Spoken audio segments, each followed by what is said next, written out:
Hi friends, welcome to physics flyer the learner stream में। और Arshika welcome करती हूँ आप सबका ओनली ऑन फिजिक्स फ्लायर, जहाँ पर आज जो नोटिफिकेशन मिला है मुझे वो मिला है एसएससी आईएमडी साइंटिफिक असिस्टेंट की जो एग्जाम होती है उसके लिए। तो नियर अबाउट 900 प्लेसेस के लिए ये एग्जाम होने वाली है, मीन्स 900 वैकेंसीज के लिए ये एग्जाम होने वाली है।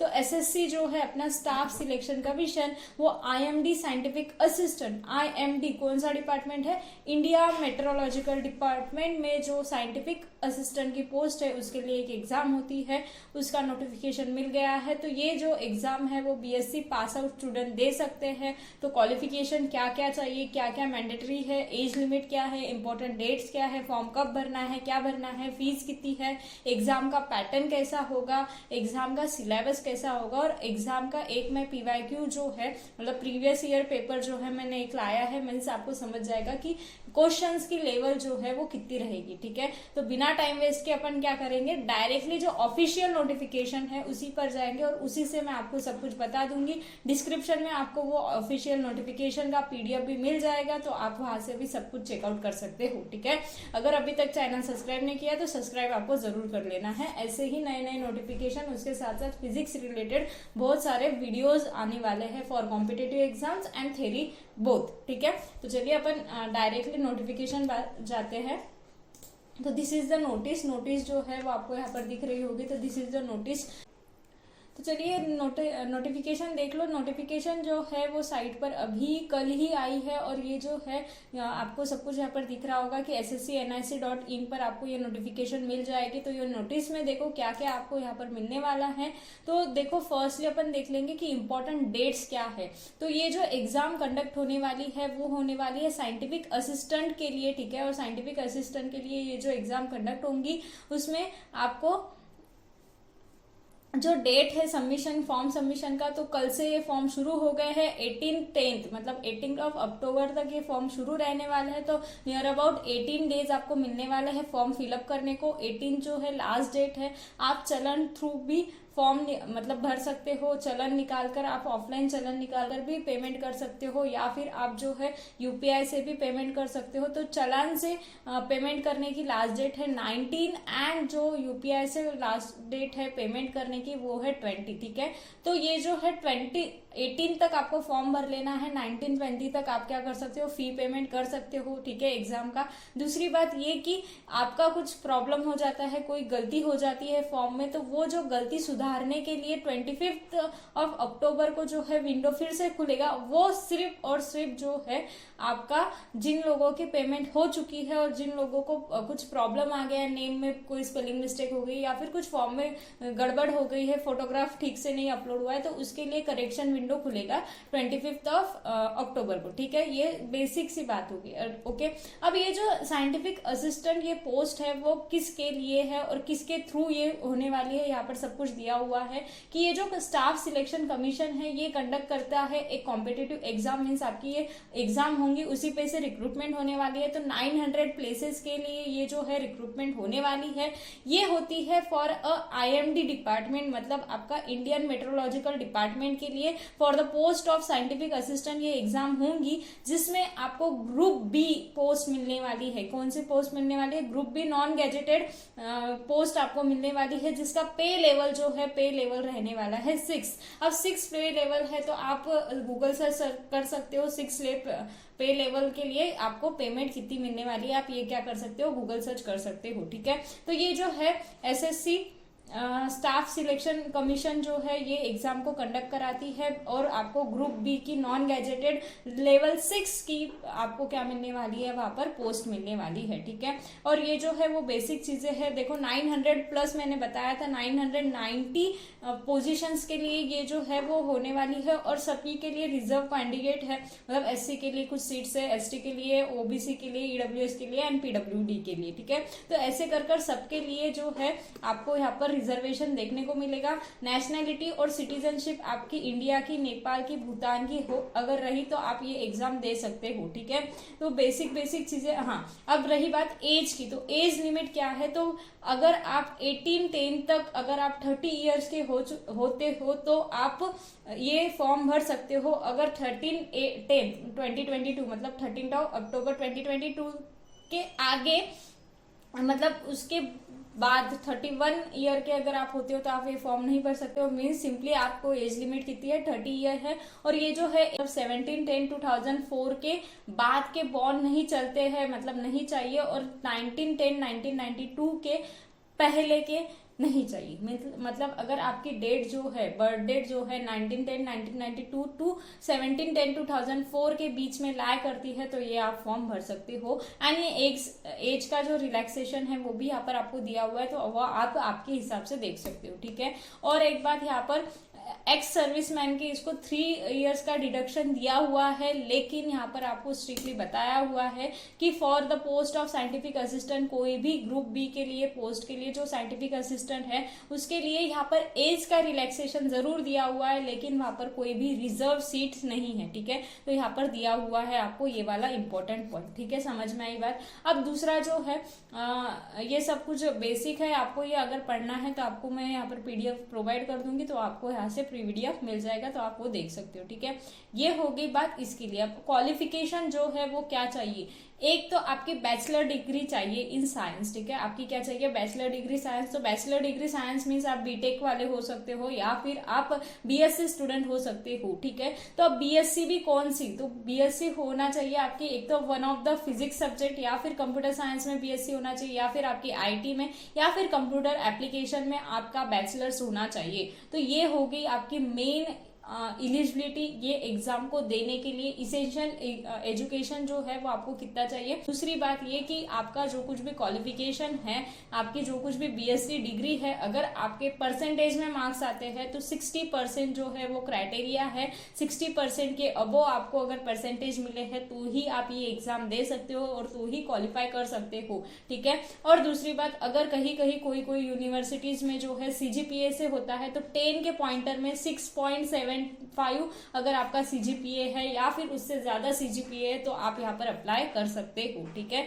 और एक बात, जो बीएससी स्टूडेंट है वो फाइनल ईयर बीएससी स्टूडेंट कब अप्लाई कर सकते हैं, अगर 18/10/2022 मतलब ये आने वाले 18 को उनका रिजल्ट लग जाता है, फाइनल ईयर अगर वो पास आउट हो सकते होंगे तो ही आप अप्लाई कर सकते हो, अदरवाइज यहाँ पर आप अप्लाई नहीं कर सकते हो। मीन्स आप सिंपली ऐसे बोल सकते हो जो बीएससी पास आउट है उसी को ये अप्लाई करना है, उन्हीं लोगों को ये अप्लाई करना है, ठीक है। तो अब जो है एप्लीकेशन फी जो है वुमेन्स कैंडिडेट एससी को और एसटी को नहीं है, ठीक है। Women's candidate and candidate belonging to SC ST and PWD इनके लिए, और एक्स सर्विसमैन के लिए जो है पेमेंट यहाँ पर नहीं है। ओनली बाकी जो लोगों के लिए पेमेंट की थी ओनली 100 रुपीज का पेमेंट है, जो आप चलॉन से भी कर सकते हो या फिर आप यूपीआई पेमेंट से भी कर सकते हो। तो वो भी मैंने आपको बता दी था। करेक्शन विंडो के बारे में भी मैंने आपको बता दिया। अब देखो सेंटर्स जो है वो कहाँ कहाँ पे, अगर आप बिहार उत्तर प्रदेश से हो तो आपको ये सारे सेंटर मिल सकते हैं, ठीक है। जैसे महाराष्ट्र की बात करूँ तो महाराष्ट्र जो है वो कहाँ आने वाला है, ये यहाँ पर आता है महाराष्ट्र वेस्टर्न रीजन। हाँ, ये रहा महाराष्ट्र में। तो महाराष्ट्र के लिए इसमें देखो कोल्हापुर, औरंगाबाद, अमरावती, जलगांव, मुंबई, नासिक, पुणे, नागपुर, नांदेड़, ये जो है सेंटर्स आपको महाराष्ट्र में मिल जाएंगे। तो वैसे जैसे आप अगर महाराष्ट्र के बाहर के हो तो आप भी आपके हिसाब से देख सकते हो, ठीक। रही बात अब एग्जाम पैटर्न की, तो एग्जाम पैटर्न जो है वो क्या होने वाला है, 200 क्वेश्चन आने वाले हैं आपको। कितने लिए, 200 क्वेश्चन आएंगे आपको 200 मार्क्स के लिए, मतलब 1 मार्क ईच क्वेश्चन आने वाला है, ठीक है। निगेटिव मार्किंग होगी क्या, तो यस निगेटिव मार्किंग यहाँ पर है। निगेटिव मार्किंग पर अभी अपन आएंगे, लेकिन ये जो 200 मार्क्स का पेपर है या फिर 200 क्वेश्चन है वो कैसे आने वाले हैं, तो देखो 200 क्वेश्चन जो है वो आपको सॉल्व करने पड़ेंगे टोटल 120 मिनट्स में। मीन्स आपको मिलने वाले हैं 2 आवर्स। कितने मिलने वाले हैं, 2 आवर्स आपको यहाँ पर मिलने वाले हैं। दूसरी बात ये कि यहाँ पर जो पेपर है वो 2 होगा, पार्ट 1 में एंड पार्ट 2 में। तो पार्ट 1 जो होगा वो भी सीबीटी होगा, मतलब कंप्यूटर बेस्ड एग्जामिनेशन होगा, और पार्ट 2 भी जो है वो सीबीटी मोड होगा। तो ये हो गया आपका सीबीटी मोड पे होने वाला है पार्ट 1 का पेपर, पार्ट 2 का पेपर। पार्ट 1 का जो पेपर है वो 4 पार्ट्स में डिवाइड किया गया हुआ है, और 4 जो पार्ट्स है आपको वो जनरल आपके, आप जैसे बोलते हो ना नेट में जैसे स्टार्टिंग में थोड़ा जनरल आता है, गेट में जैसे स्टार्टिंग में आता है, वैसे ही यहाँ पर जो है पार्ट 1 में आपको जनरल नॉलेज क्वेश्चन मिलेंगे, मतलब आपके रीजनिंग के क्वेश्चन मिलने वाले हैं, क्वांटिटेटिव एप्टीट्यूड मतलब आपके मैथ्स के क्वेश्चन मिलेंगे, लैंग्वेज के मिलेंगे एंड जनरल अवेयरनेस के क्वेश्चन मिलेंगे। तो फर्स्ट पेपर जो है वो 100 मार्क्स का होगा। 100 क्वेश्चन मतलब 25 25 25 25 ऐसे डिवाइड किया गया है। 100 मार्क का 100 क्वेश्चंस का आपको पेपर मिलने वाला है फर्स्ट, जो कि आपका होगा जनरल के लिए, मतलब उसमें रीजनिंग होगा, मैथ्स होगा, इंग्लिश होगा एंड जनरल अवेयरनेस होगा। ठीक है, this is the first paper. And जो सेकंड पेपर है वो होगा आपका पूरा ऑप्शनल सब्जेक्ट, मतलब अगर आप बीएससी फिजिक्स वाले हो तो आपने क्या करना है, फिजिक्स सब्जेक्ट को चूज करना है। अगर आप कंप्यूटर साइंस लेना चाहते हो तो कंप्यूटर साइंस, अगर आपके बीएससी में कंप्यूटर साइंस है तो आप कंप्यूटर साइंस लेना है। आईटी ले सकते हो, इलेक्ट्रॉनिक्स, टेलीकम्युनिकेशन, इंजीनियरिंग,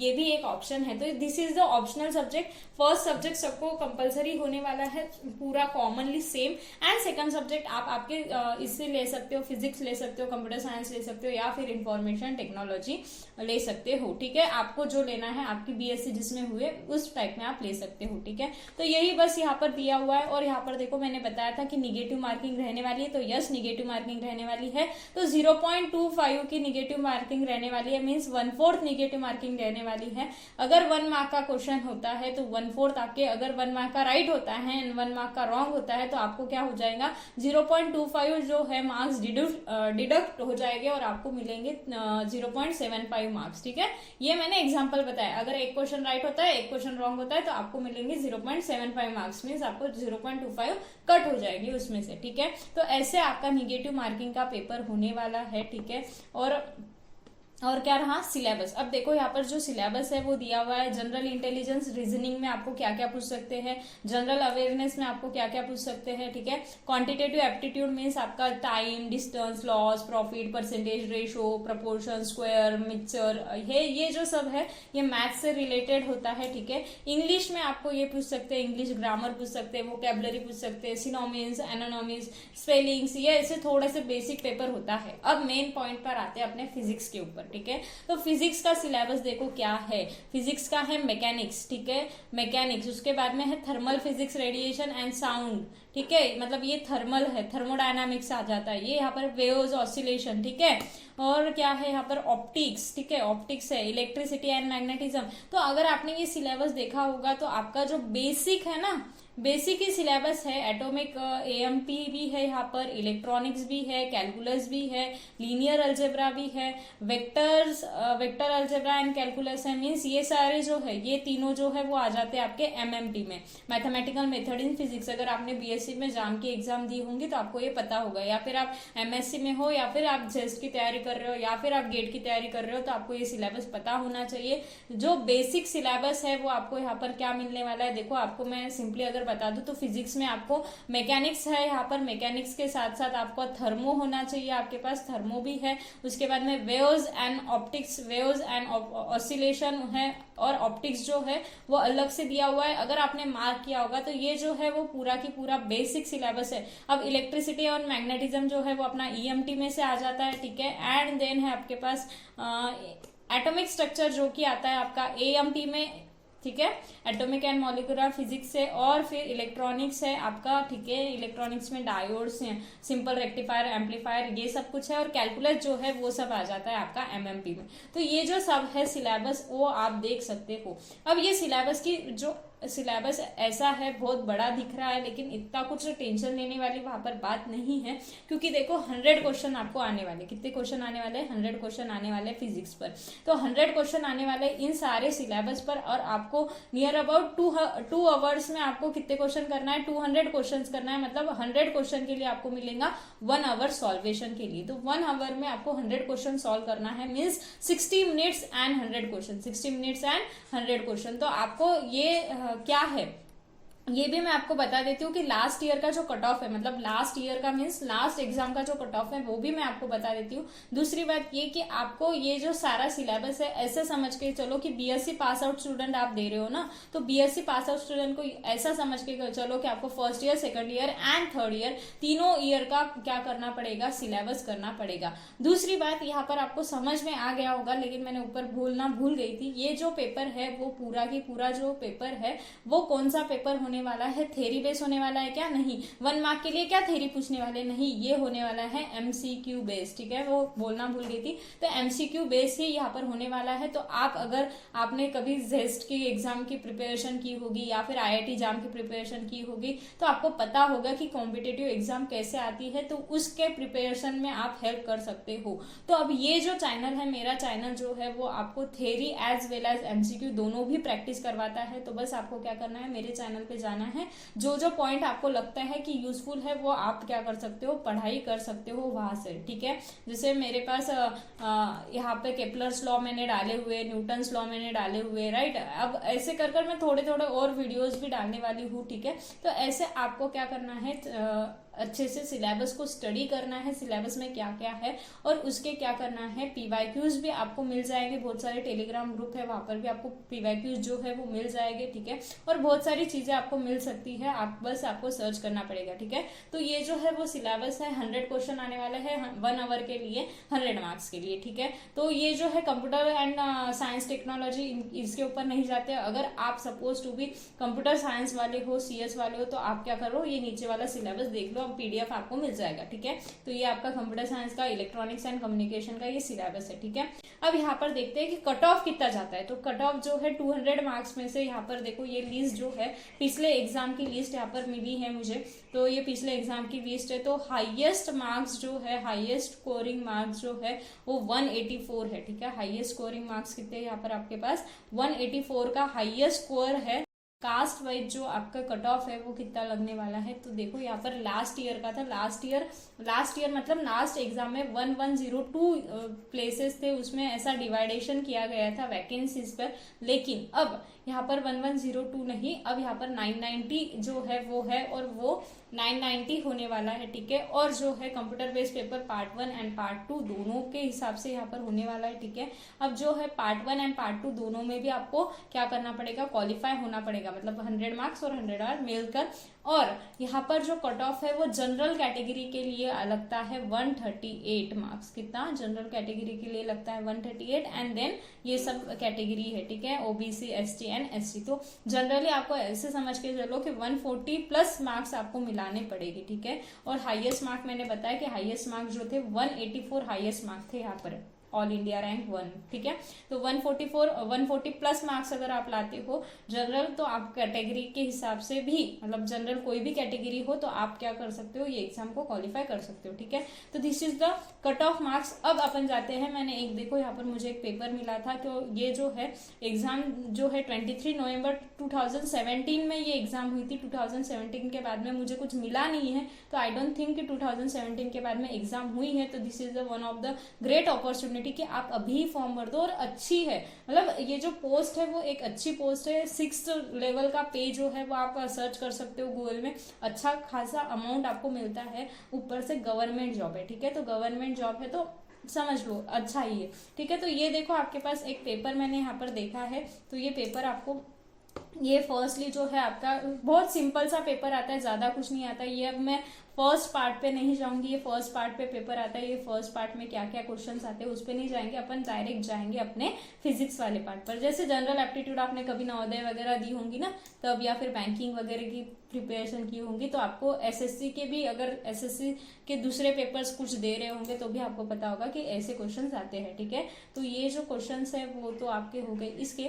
लेकिन अब मैं डायरेक्टली आपको बताती हूँ फिजिक्स के क्वेश्चंस कैसे आते हैं, मतलब आपको फिजिक्स की पढ़ाई कैसे करना है वो समझ में आएगा। तो फिजिक्स जो है ना ज्यादा टफ आता नहीं है। देखो यहाँ पर आपको अगर क्वेश्चन देखने को मिल रहे होंगे, तो देखो यहाँ पर क्या है, देखो पर सेकेंड इज अ यूनिट, किसका फिजिकल यूनिट है, ठीक, कौन से फिजिकल क्वांटिटी का ये यूनिट है, ये आपको पूछा हुआ है, ठीक है। बहुत सिंपल का क्वेश्चन है, कुछ ऐसे ज्यादा क्वेश्चन नहीं है। अब देखो यहाँ पर अपना काइनेमेटिक्स के लॉ क्या है, x अगर डिस्प्लेसमेंट है, t टाइम है, u इनिशियल वेलोसिटी है, v final velocity, a acceleration है, तो आपका कौन सा इक्वेशन जो है इसमें से ट्रू होने वाला है, ठीक है। ये आपका एक क्वेश्चन है, कितना सिंपल है। काइनेमेटिक्स के इक्वेशंस तो अपन कब से करते हैं ना। और उसके बाद में एरिस्टोटल लॉ ऑफ मोशन क्या है, what was the flaw of Aristotle law of motion. तो मैं आपको ये सिर्फ बताने के लिए ये बता रही हूँ कि पेपर जो है वो बहुत ज्यादा इजी आता है, ठीक है। जैसे मैंने आपको कट ऑफ बताया तो आप ऐसे डर गए होगे कि 184 मार्क्स लाना पड़ेगा टॉप फर्स्ट के लिए, 138 प्लस लाना पड़ेगा। अगर कट ऑफ कम ज्यादा होती है, ठीक है, हमेशा कम ज्यादा होती है, तो नियर अबाउट 140 प्लस आपको मार्क्स लाना होगा। तो इतना कुछ डिफिकल्ट नहीं है, क्योंकि यहाँ पर आप देख सकते हो कि बहुत ज्यादा सिंपल क्वेश्चन आ रहे हैं। देखो यहाँ पर क्वेश्चन क्या है, विच of the following is measure of inertia of linear motion. Linear motion का इनर्शिया आप किससे मोचते हो, मतलब किससे काउंट करते हो, ठीक है। What is the unit of gravitational potential. अभी तो ग्रेविटेशनल पोटेंशियल मेरे लास्ट लेक्चर में पढ़ा है, तो ग्रेविटेशनल पोटेंशियल क्या होता है उससे आप क्या कर सकते हो, निकाल सकते हो, ठीक है। तो बहुत ईजी है। Which dimension match with the unit PA. PA से कौन सा डायमेंशन मैच होता है, PA means your pascal, okay. ऐसे क्वेश्चन तो है, बहुत ईजी क्वेश्चन है। मैं आंसर्स तो नहीं बता रही हूँ, मैं क्वेश्चन बता रही हूँ। Which of the formula which gives the viscous drag. अब विस्कस ड्रैग जो है F equals to -6 N AV ऐसा है। तो यहाँ पर आपका जो है ये कौन सा देता है, कौन सा लॉ देता है, पास्कल लॉ देता है, स्टोक लॉ देता है, बर्नौली लॉ देता है। ये मतलब पूछा हुआ है कि आपका जो विस्कस का फोर्स है, विस्कस ड्रैग फोर्स है, उसका फॉर्मूला दिया हुआ है, बस वो लॉ कौन सा है। तो ये आपको लॉ पता है कि this is the strokes law, ठीक है। अब अगर आपको यहाँ पर सिंपल से दिया हुआ है सेंट्रीपिटल एक्सेलरेशन का फॉर्मूला क्या होना चाहिए, सर्कुलर मोशन में है, और v जो है अगर फ्रीक्वेंसी में, सेंट्रीपिटल एक्सेलरेशन का फॉर्मूला किसमें होना है आपका, फ्रीक्वेंसी में। तो बहुत इजी क्वेश्चन है, इतने कुछ हार्ड क्वेश्चन नहीं है। एस्केप स्पीड फॉर द, अगर आपने मतलब ऐसा नहीं है, देखो आईआईटी जाम में बोलो, गेट में बोलो, सॉल्वेशन वाले क्वेश्चन है। यहाँ पर सॉल्वेशन वाले क्वेश्चन नहीं है। अगर आपने बीएससी में अच्छे से पढ़ाई की है, अगर आपका कंसेप्ट क्लियर है, तो आप ये जो एग्जाम है वो इजीली निकाल सकते हो, ठीक है। तो बहुत सिंपल से क्वेश्चन है। अब मैं 100 क्वेश्चन नहीं बता सकती। अब देखो अपने को पता नहीं है क्या व्हाट इज द ऐसा यूनिट ऑफ टेम्परेचर, टेम्परेचर का ऐसा यूनिट क्या है, ये अपने को पता नहीं। क्या पता है, केल्विन है, ठीक है। यहाँ पर सी दिए वाला है, सेल्सियस वगैरह, लेकिन अपन कंफ्यूज हो सकते हैं और कुछ नहीं। Which variable is held constant is Charles law. Charles law में कौन सा वेरिएबल अपन कांस्टेंट पकड़ते हैं, ठीक है। यूनिवर्सल गैस कांस्टेंट जो है उसकी वैल्यू क्या होती है, ठीक है, वो एक क्वेश्चन है। अब मुझे ये क्वेश्चन मिला था, किसी ने ये पेपर सॉल्व किया होगा इसलिए। अब इन आइसोकोरिक प्रोसेस में अपन क्या कांस्टेंट लेते हैं, ठीक है, क्या कांस्टेंट लेते हैं, ये क्वेश्चन है। मतलब क्या कि आप जैसे आपने बोला ना कि 100 क्वेश्चंस जो है वो आपको 1 आवर में सॉल्व करने हैं। तो 1 आवर मीन्स आपके पास 60 मिनट है। तो आप ये 100 क्वेश्चन जो है 60 मिनट में आराम से सॉल्व कर सकते हो। सॉल्वेशन नहीं है, बहुत ज्यादा ईजी है, ठीक है, बहुत ज्यादा ईजी है। तो ये बस इतना ही बताऊंगी मैं, पूरा पेपर नहीं पढ़ना है। बस आपको लिंक जो है डिस्क्रिप्शन में आपको लिंक मिल जाएगी। तो आपके पास जो है ये वाला जो नोटिस वाला जो पीडीएफ है वो आपको लिंक दे दूंगी नीचे। दूसरी बात, आपको एक काम करना है, कमेंट कर मुझे बताना है। अगर चाहे तो आप क्या कर सकते हो, अगर आपको पीवाईक्यूज चाहिए। अब देखो ये जो है पेपर वो शिफ्ट के हिसाब से होता है। तो 2017 में भले ही पेपर हुआ था तो शिफ्ट वाइज हुआ था। तो इसके पीवाईक्यूज है मेरे पास, आई थिंक मेरे पास 4 to 5 पेपर है अवेलेबल। तो 4 to 5 पेपर अगर आपको चाहिए तो आप मुझे कमेंट डाउन करना, फिर अपन देखते हैं कि आपको वो कैसे प्रोवाइड किया जाए, ठीक है।